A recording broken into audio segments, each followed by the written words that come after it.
my first night in Puno when I just arrived. First I went to a different hostel, and I didn't like it. There was not really anyone else there, but it was really good. It was cheap. I just wanted to show the mother and son playing football in the middle of the early nutshade. I changed hostel. It was €3. It was nice. There was nobody else in the dorm, so I said fuck it, whatever, I'll splash the cash, you know. It's nice to do once in a while. So I splashed the cash for another hostel, and it's Iguana. Well, I stayed in a couple of hostels called Iguana in Mexico, and some of them were pretty special, and one of them is owned by a guy both of them have ownership by a guy who knows his stuff. So I said fuck it, like I'll take a chance on the odd chance that this one, based off its name alone, will be half decent. Look at the price list here. I wish I understood the words because the prices are all good. Muy complicado. So anyway, I hopped over to a different hostel. It's really nice, but it's like $10 a night. The other one was $3 a night. But the new one has a gym, so I'm going to play in that in a while. And it has lots more tourists and stuff. Not a lot of shit to do here, to be honest, so it's quite disappointing. I saw the mother and son playing football, and I thought that was quite a nice sight. And there's a cinema.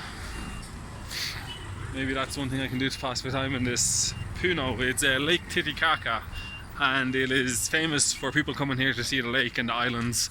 Some of the islands are man-made, some of them are floating. Probably all of them are super uninteresting, to be honest.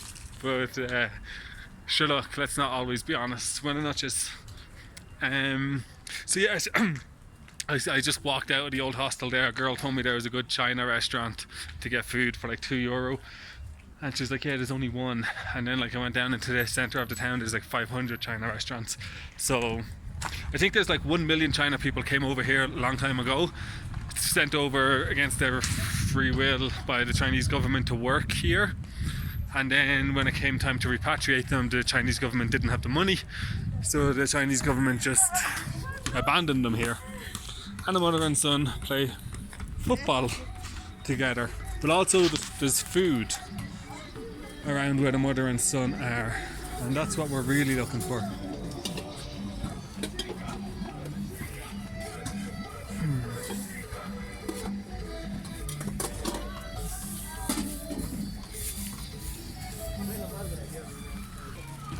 And a nice flower shop. Muy rico.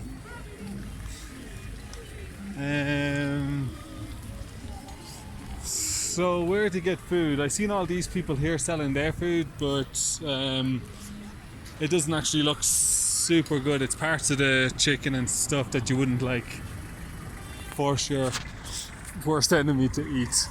So now what we have to do is probably go back to one of these China restaurants and stuff. The prices of fucking avocados here are insane. Look, this is like alcohol and fruit drinks and teas and stuff.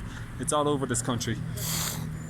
Oh, also everybody is on a train track, so that's interesting. Little train track culture.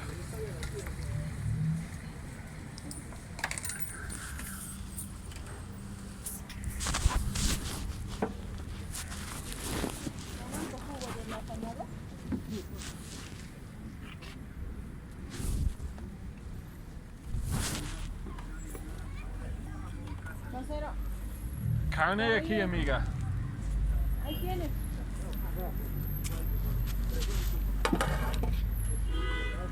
Amiga, carne? Carne. Estofado de res. Okay. Estofado de res.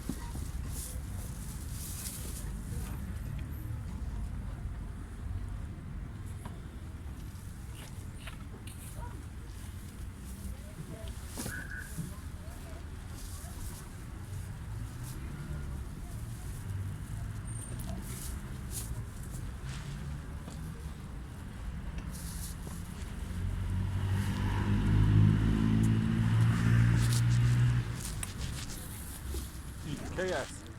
Atasca de panza. Sin carne. No, sin carne. Y todos es sin carne. Carne tiene el estofado. Estofado de carne. No entiendo, no hablo español. ¿Cómo me entiendes? Me gusta comprar comida con carne. Por eso, estofado, pues puede dar con jugo.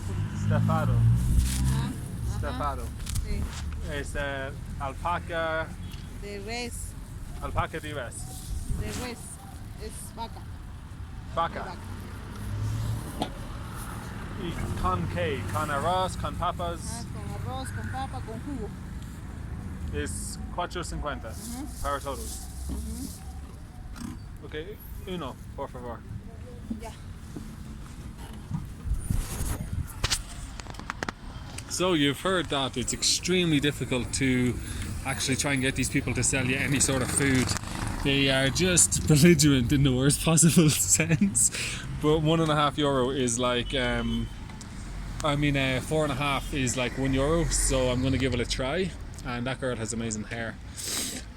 So I'm going to give it a try. There's not a lot to lose. I like the location next to this church, and I like that we're on the middle of a train track, and I like the style of the old cooking and how it's been shimmied together on this thing. They definitely don't like the camera, but I mean, what can you do?